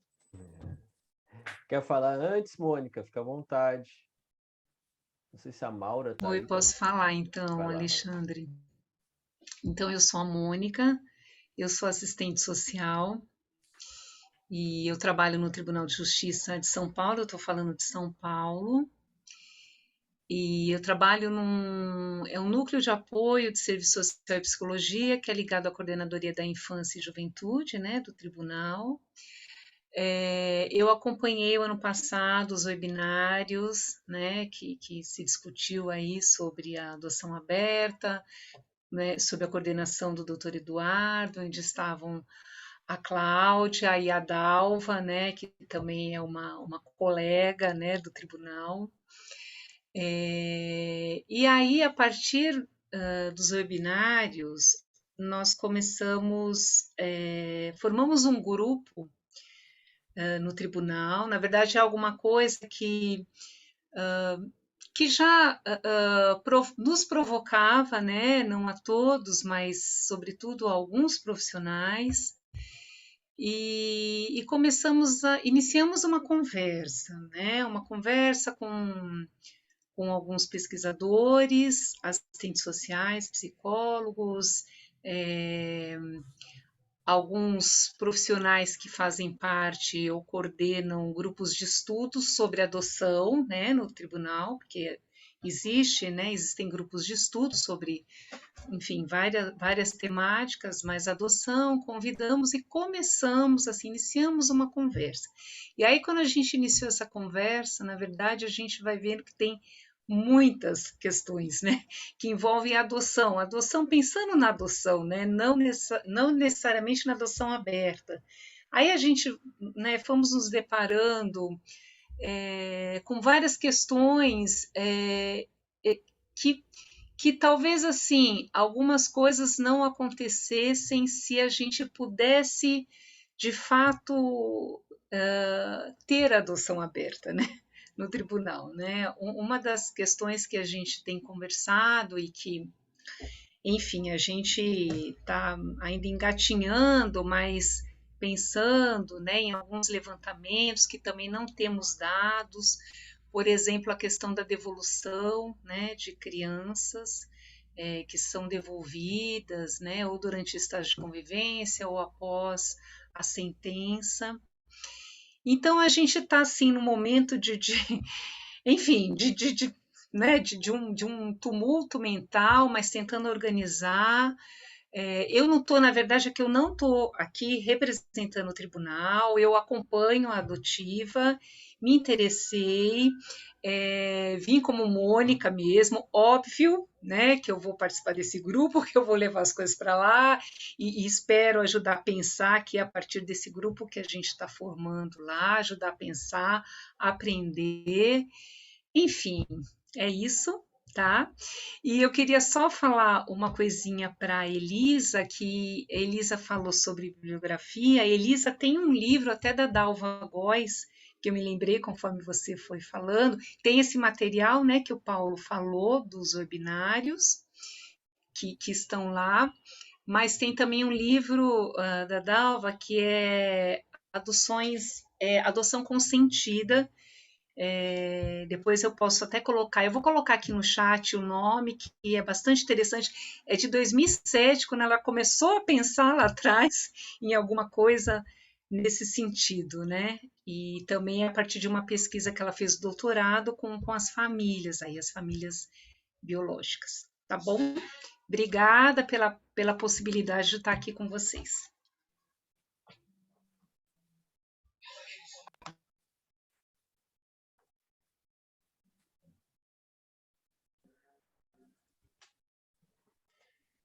Muito bom, muito legal, Mônica, também te ver aqui, ver esse interesse, essa maneira de pensar. Todos os participantes, né, têm trazido pontos de vista diferentes, isso é muito, muito bom.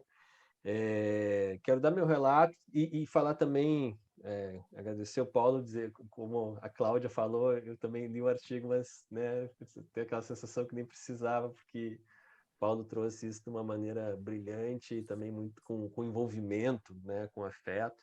uma das coisas que me chamou a atenção desse trabalho é que ele foi publicado numa revista dedicada a trabalhadores da saúde, principalmente da enfermagem, né?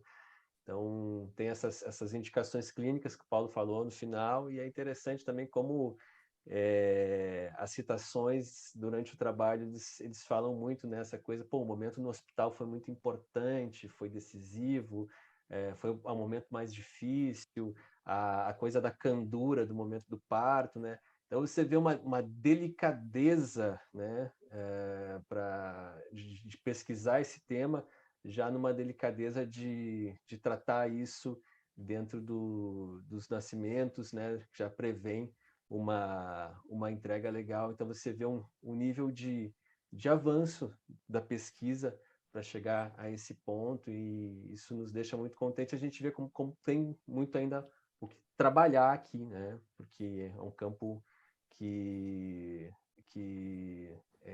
a gente está muito longe de chegar nessa filigrana ainda, né? Então, muito legal ver esse artigo por causa disso, também nos dá conta de onde a gente está também e o caminho que a gente precisa percorrer até lá. Também me chamou a atenção, né,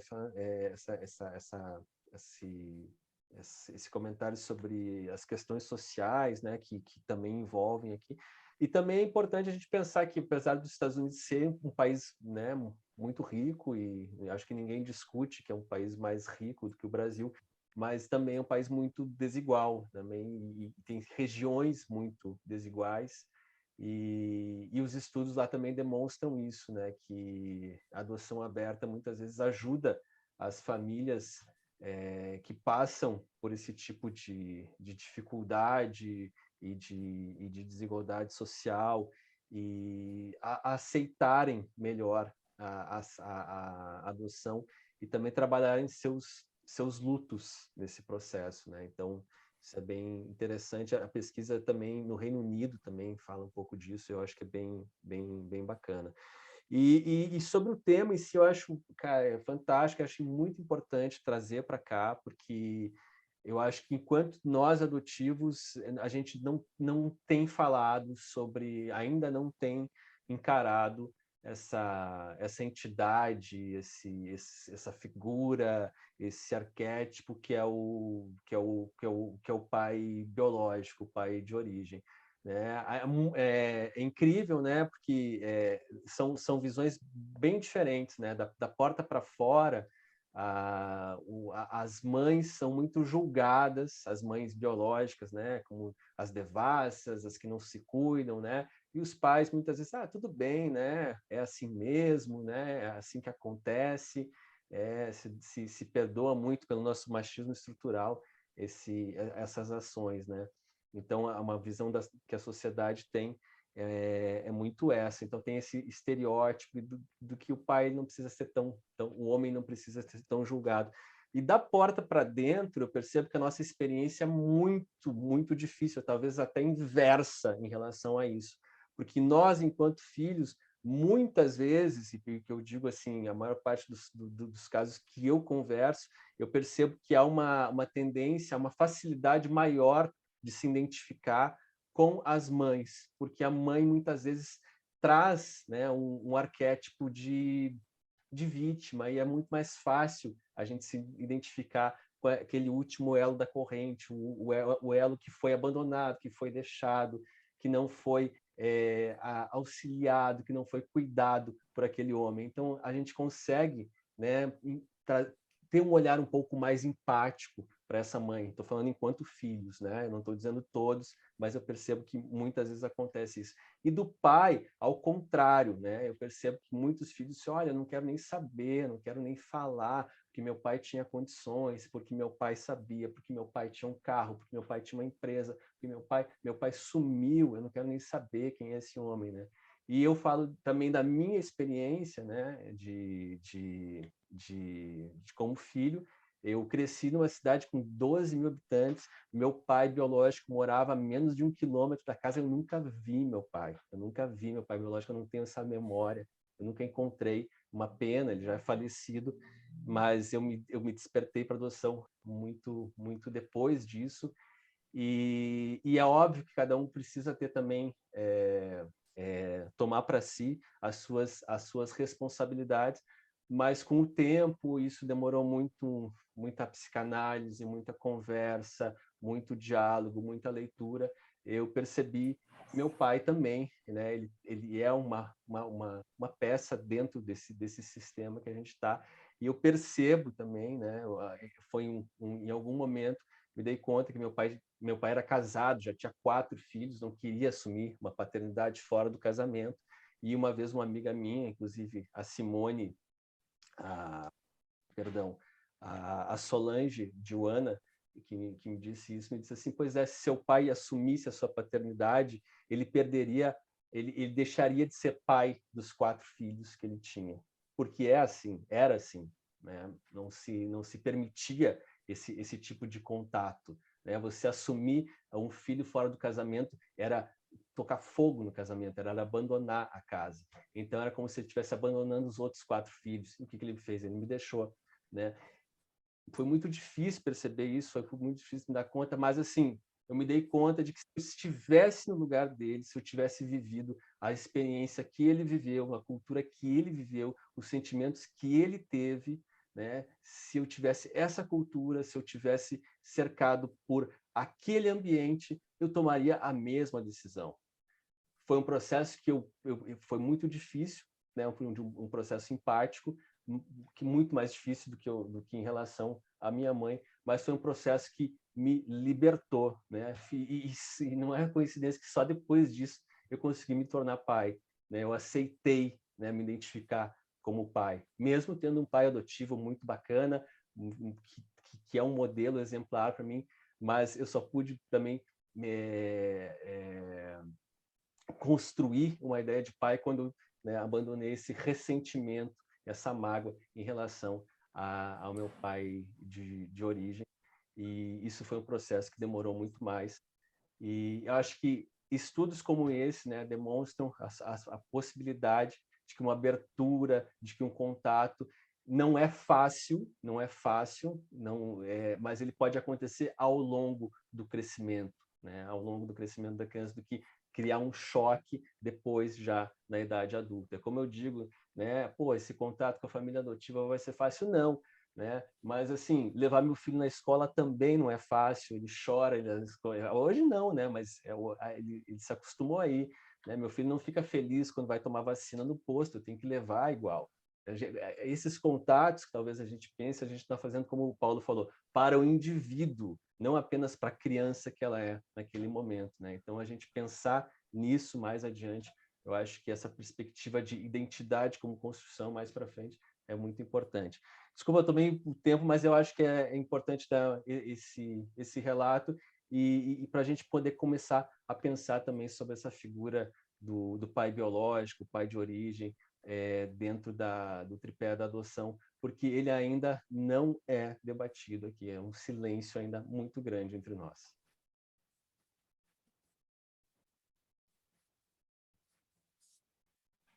Eu tenho mais uma pergunta agora, só de ordem. Nós pensamos ir até quando? Temos uma previsão? A gente não pensou, na verdade. Ok. Não, tudo bem.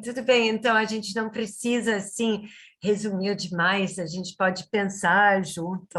Não, eu acho, em primeiro lugar, uma coisa muito bonita, escutando as pessoas que estão aqui, porque fora Paulo e Alexandre, que estão nos trazendo a experiência, estão fazendo a dádiva das suas vidas e das suas experiências, nós estamos diante de uma plateia de muitas mães adotivas e profissionais da área de adoção. É que eu acho que essa é uma coisa que dá muita esperança de pensar o quanto que está acontecendo e como nós estamos todos assim buscando.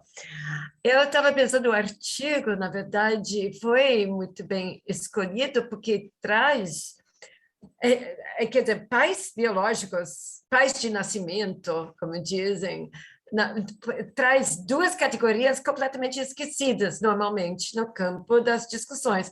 Primeiro, os pais de nascimento, se fala muito menos do que dos pais adotivos, quer dizer, tem toda a concentração de terapia, de ajuda e tal, nos pais e na família adotiva, mas são poucas pessoas como Dalva que realmente têm escrito mais sobre as pessoas que abrem mão dos seus filhos.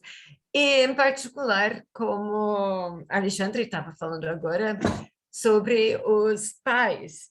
E eu fiquei, quando eu vi o artigo, eu pensei, agora eu entendo, porque depois de ler o livro de Alexandre, a gente sabe que essa grande busca de origens, que agora virou quase rotina entre filhos adotados hoje em dia, sempre chega, no máximo, na mãe, fica aquele vazio para além da mãe. Eu também já convivi com as pessoas, o quanto essa informação, essa história é importante. E eu fico pensando o tempo todo como o que eu sinto da parte dos filhos adotados. E eu vou dizer uma coisa ainda mais. Quantos anos nós fizemos leis e legislação à base do interesse prioritário da criança definido por adultos que não estavam vivendo a experiência? Quantos anos nós tivemos especialistas que trouxeram teorias mais avançadas, etc., para dizer o que era melhor para a criança? E o que é interessante, eu acho fundamental hoje, esses movimentos, como o Paulo estava falando, também dos filhos adotivos, que estão crescendo e trazendo perguntas que não vão calar. E estão nos obrigando a ver todo esse processo sob uma luz diferente. E uma parte importante dessa luz é por que eu fui negado a informação básica da minha identidade. Por que isso teve que acontecer, inclusive com aval das leis? Essa ideia de ruptura, como se fosse a melhor coisa para mim. E é muito interessante. Tu tem quantas histórias, Alexandre, no teu livro 13? E as 13 pessoas saíram em busca.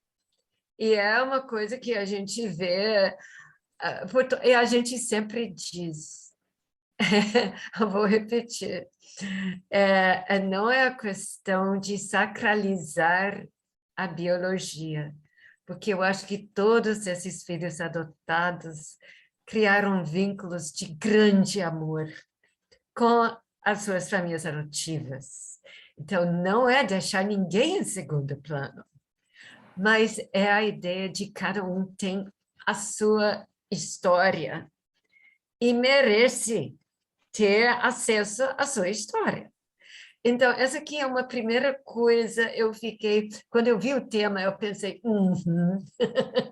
os pais biológicos, porque são os nossos filhos adotados que estão escolhendo a matéria de estudo hoje. Eu acho que revela bastante coisa. Mas eu estava também pensando sobre esse artigo em si. Tem uma coisa eu acho muito bonito no artigo. Em primeiro lugar, o artigo nos lembra que as coisas mudam, até nos Estados Unidos. É um artigo muito situado nos Estados Unidos, vamos chegar lá. Mas mesmo lá, as coisas mudam. A adoção não é eternamente a mesma. as circunstâncias históricas, econômicas, políticas, sociais estão sempre mudando, e isso torna a adoção alguma coisa em cada época um pouco diferente. O que vai ser uma política interessante, humana, justa, não é sempre necessariamente a mesmíssima. Bom, mas o que eu quero dizer, eu acho super interessante como esse artigo vai dizer, houve uma época, e vamos pensar nos anos 60, 70, nos Estados Unidos, quando tu tinha muitos namorados, até da classe média, né? Engravidando, a mulher engravidava, eram pessoas jovens, e muitas vezes o primeiro filho, e resolveram abrir mão da criança, porque simplesmente tinham toda uma vida pela frente, e a criança veio no momento não planejado. E isso mudou. Quer dizer, hoje, como o Paulo bem nos falou, tem um perfil um pouco mais como a gente conhece no Brasil. Como a Tatiane e outras estavam falando, muitas vezes são pessoas mais pobres, não têm uma relação necessariamente fixa de casal. As pessoas são podem ser mais velhas, e a criança não é necessariamente a primeira, né? E, de fato, não é incomum a gente ver aqui no Brasil as mulheres, por exemplo, abrir mão de um filho que vai ser terceiro ou quarto, e simplesmente o orçamento familiar não aguenta mais uma criança também. Então, isso que eu estou querendo dizer, as circunstâncias da adoção são muito variáveis, conforme a época e tal. Isso eu senti um pouco quando eu estava lendo o artigo. Eu sou bem antropóloga, e eu gosto de dizer, mas é muito interessante, mas eu quero entender um pouco a trajetória desses pais biológicos. Estamos escutando eles, é muito interessante, mas ainda não sabemos aquelas coisas de classe, raça, nível de educação, trajetória profissional, e, eventualmente, como todos esses fatores vão ter alguma influência no papel do pai e da sensação dele. Eu quero deixar bem claro, eu acho que em todos os casos, os pais de nascimento merecem esse respeito, escuta e essa história. E eu acho que os filhos adotados merecem também essa história, saber e, eventualmente, manter esse contato. Eu acho que a gente descarta muito rapidamente a possibilidade da adoção aberta e do contato, dizendo, não, vai ser impossível, a mãe se droga, ou o pai, ou alguma coisa assim. Bom, nós sabemos também que tem uma temporalidade nessas situações. Nós sabemos que as pessoas passam por fases diferentes. E a gente não está nunca, né, imaginando que tenha uma receita. Como o Paulo colocou, está naquele artigo. Não tem uma receita que vai dizer, abre a porta bem grande a todo mundo. Mas a verdade eu acho que os princípios são esses, para mim, de início. Os pais de nascimento merecem muito mais escuta e estudo do que eles tiveram classicamente no Brasil, né? Os pais de nascimento e os homens em particular, certo? Em segundo lugar, não principalmente, eu acho que já merecem respeito, mas merecem respeito ainda mais, porque nós sabemos que para os filhos adotados, eles querem sentir que todo mundo na tríade foi bem tratada, escutada e respeitada. E não é sempre essa a história que passa. passa uma ideia de silêncio, de vergonha, de que coisa horrível aconteceu, ou contra, ou com, ou provocado por a minha família biológica, e aí vão as fantasias e a coisa fica muito difícil resolver. Eu acho que, então, toda essa ideia da mediação, eu acho importante. Mas tem duas coisas que eu quero chamar a atenção agora, nesse caso nos Estados Unidos. O primeiro, me impressionou o quanto os homens diziam: eu abri mão do meu filho porque eu sabia que seria melhor para ele. Eu fiz um sacrifício nobre em nome do bem-estar do meu filho, certo? Então, essa sensação eu achei bastante interessante, mas eu acho que vai junto.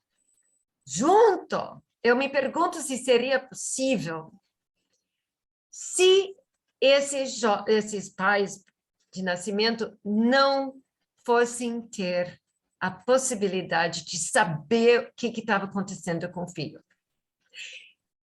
Eu me pergunto se eles poderiam fazer esse nobre sacrifício se eles sentissem que nunca mais iam saber do seu filho. Não iam saber se o filho tinha morrido, se foi dado para uma família abusadora, sabe? Se eles iam poder significar aquele ato em nome da criança como nobre sacrifício, sem que eles soubessem qualquer coisa sobre a criança e o que vem depois. E eu acho que nós temos que pensar muito sobre isso, porque eu estava me perguntando, por um lado, aqui no Brasil, como que são as relações de gênero, e os coitados pais muitas vezes se eliminam, como Alexandre estava falando agora, muitas vezes são enxotados, porque são considerados mais trabalho do que ajuda, porque não tem emprego, não tem renda, não tem, sabe, todas essas coisas só vão complicar a minha vida. Eu já ouvi isso muito das as mães que não querem colocar o nome de um pai na certidão do filho. Então, quer dizer, tem um pouco de tudo, porque esses homens já são, de certa forma, eliminados de antemão. E eu acho que essas ideias, essa história que vem do artigo acadêmico norte-americano soa muito distante de nós, mas eu acho que cutuca, mesmo sendo distante da nossa realidade, eu acho que cutuca em lugares importantes, de abrir um pouco a cabeça, de olhar para essas pessoas e considerar a possibilidade que tem homens que gostariam de saber mais dos filhos e não estão sabendo também por causa de uma série de circunstâncias, não são flores que cheirem, todo mundo sabe, que ninguém está duvidando, mas que poderiam eventualmente assumir um papel mais ativo, se tivesse algum tipo de apoio e facilitação. Agora, a segunda coisa, essa que foi só a primeira, a segunda coisa que eu queria dizer é que nos Estados Unidos, eles têm, sim, agências de adoção. E nós não podemos abstrair esse fato. Torna a situação tão difícil, tão diferente daqui. Porque eles têm toda uma abordagem diferente. Aqui, o que acontece muitas vezes nessas agências seria visto como comercialização, alguém está faturando e tal, e seria muito condenado aqui, certo? Nós tivemos alguma coisa um pouco mais próxima no passado, antes do ECA e tal, e foi absolutamente proibido. né? Qualquer possibilidade de agência de adoção no solo brasileiro, certo?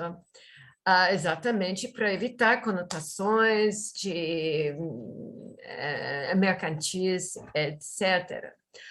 Nos Estados Unidos, mais ou menos a metade das adoções vem das FEBEMs da vida, das instituições públicas. Mais ou menos a metade das adoções, e são bastante, eu não tenho, mas 100 mil para cima só das instituições.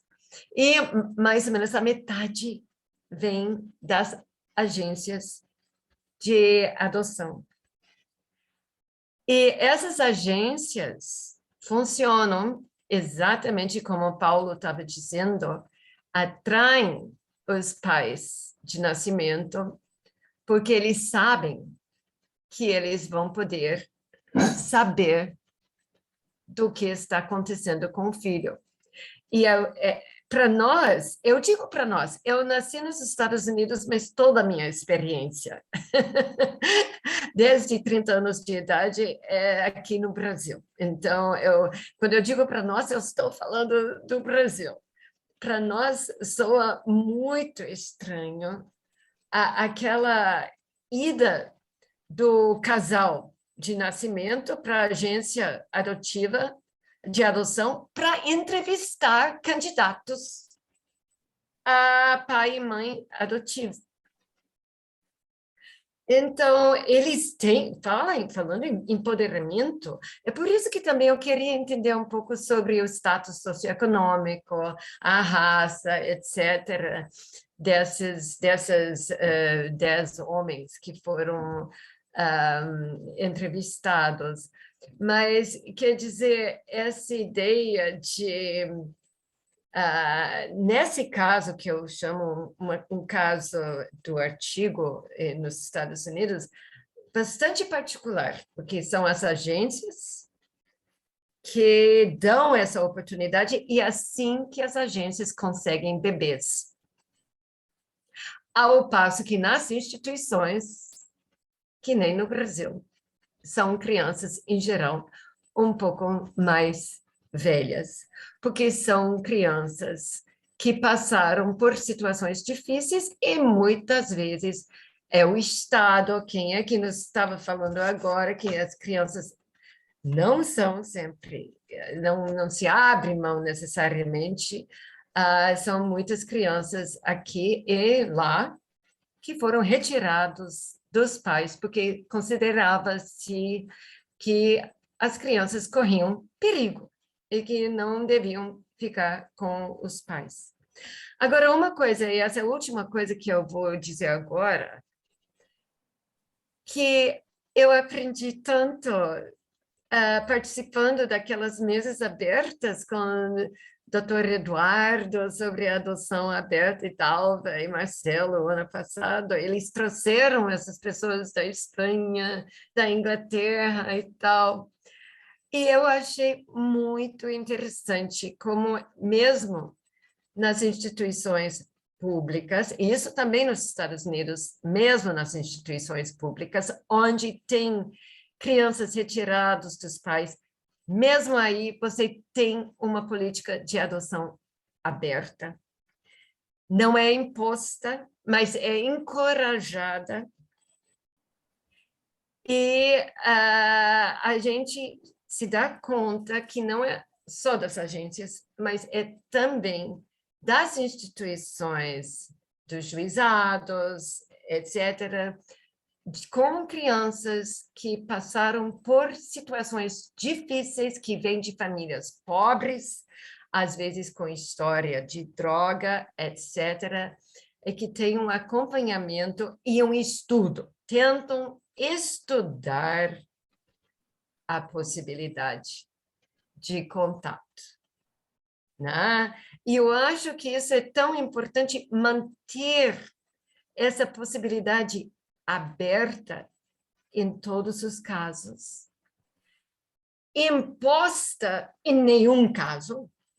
Eu acho que seria uma aberração dizer que é uma política para absolutamente todo mundo tem que ser assim, mas eu acho que tem toda uma série de elementos que esse material está tentando nos trazer, que não podemos mais simplesmente descartar como se fosse óbvio. Qualquer pessoa nessa tríade, e dizem que é muito mais do que tríade, na verdade, adotiva, né? Temos que prestar atenção e torcer para os juizados ficarem com apoio e bastante pessoal, e os grupos de apoio à adoção e todos esses lugares, apostar que tenham as circunstâncias para desenvolver essas sensibilidades. Mas, em todo caso, eu agradeço muito pela oportunidade de estar escutando. Eu estou fascinada. Não sei, o que vocês gostariam... Tem Betina que não falou ainda. Estava tentando levantar minha mão aqui, mas foi meio ruim nisso. Por isso que eu abri o vídeo. Eu sou psicóloga, trabalho com a Tatiana, que falou aqui numa vara de infância aqui no Rio de Janeiro.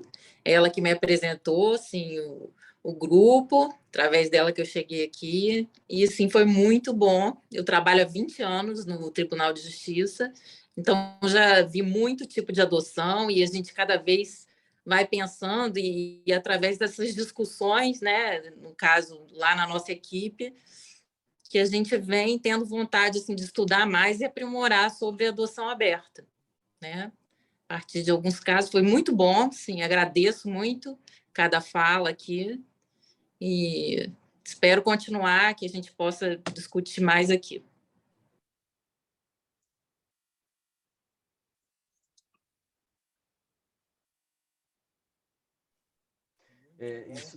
Só queria complementar aqui, agradecer o relato da Cláudia, fantástico, como sempre, traz muita coisa para a gente pensar, e isso que a Cláudia estava falando, né, das adoções abertas serem encorajadas, mesmo no sistema público dos Estados Unidos e também no Reino Unido, tem algumas pesquisas que tratam disso, né? Principalmente no Reino Unido, eu já vi alguns dados, pode até colocar no grupo, que os pais que tiveram a separação, os pais biológicos que tiveram a separação, a revelia da sua vontade, né, pelo Estado, dos seus filhos, acabam com a possibilidade de escrever cartas ou de encontrar pessoalmente, uma vez por ano, as famílias adotivas, eles começam a compreender melhor o processo e aceitar melhor a adoção. Então, também,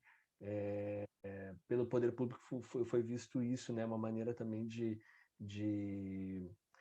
amenizar conflitos e gerar uma aceitação maior da família biológica, mesmo quando não é uma decisão que parte da família biológica. Eu acho que isso é bem interessante da gente pensar aqui também para o nosso meio, porque isso, né, poderia acontecer bastante.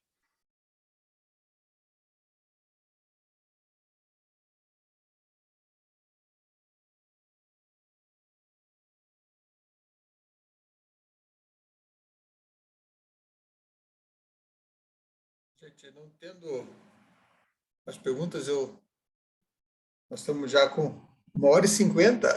Que maravilha. Não sei, se lugares para tanto, que bom, né? 1h50, todos começaram praticamente, estão aqui, né? Eu acho que é muito interessante esse assunto, e a adoção e a adoção aberta vai criando mais e mais pessoas, a aderência ao tema, a paixão pelo tema é muito grande, né?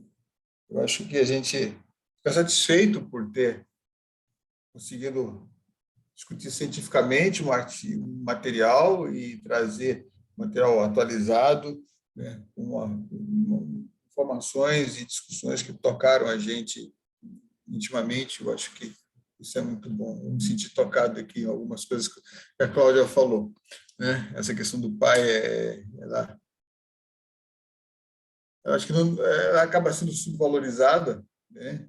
se valorizado até mesmo por nós adotivos, já por uma coisa assim que é dito, não tem jeito, né? Esse foi uma vez que aconteceu e ele sumiu do mundo, né?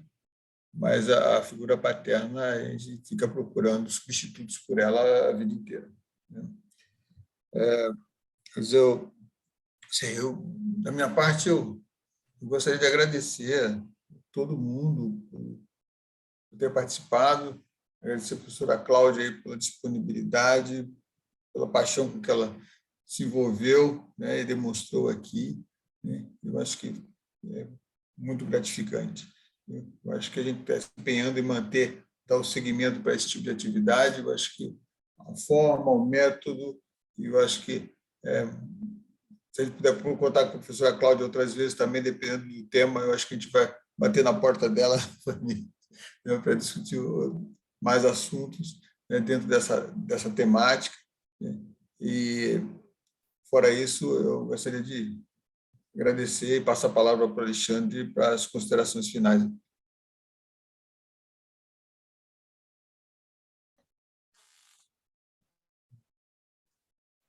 Perfeito, Paulo. Também fiquei muito satisfeito, muito feliz. Fiquei muito honrado também de poder participar.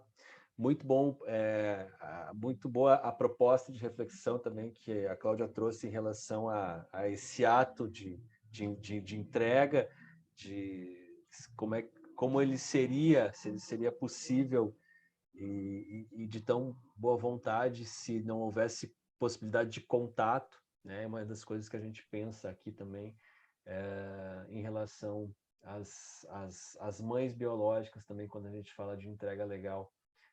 Temos que pesquisar mais sobre isso e trazer mais esse debate, mas temos a impressão internamente de que o mecanismo da entrega legal seria pluralizado e seria mais acessível se as mães pudessem ter porque pelo menos pelos relatos de quem trabalha junto a essas mães, é raro alguma que não tenha esse desejo de ter algum contato, de saber como o filho vai crescer.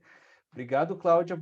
Valeu demais. Obrigado mesmo. Agradeço imensamente. Prazer foi meu. Grupo de estudos, como eu te falei, eu sou sempre parceira.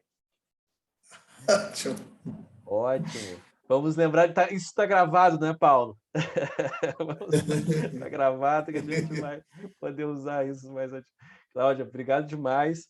Com certeza queremos você aqui para as próximas discussões. Vamos sempre te mandar os convites e também para ajudar a mediar os próximos também, que foi muito legal. E, Paulo, muito obrigado mesmo. Esse trabalho que você está fazendo, as referências que você está trazendo, isso tem trazido tem qualificado demais o debate, também com o teu background de pesquisador, de médico, e né, isso também traz um filtro, traz uma visão, traz um olhar, né, incisivo e criterioso e cuidadoso. Então, legal demais. Fico muito, muito feliz aí de poder estar junto nesse processo. Obrigado a todos, então. Seguimos aí, lembrando que dia 1º de junho temos nosso próximo encontro. Tchau, tchau. Tchau. Prazer conhecê-las novas e revê-los, Paulo e Alexandre. Obrigada. Obrigado a todos, Betina. Tchau, obrigada pela apresentação, pela discussão. Obrigada. Demais.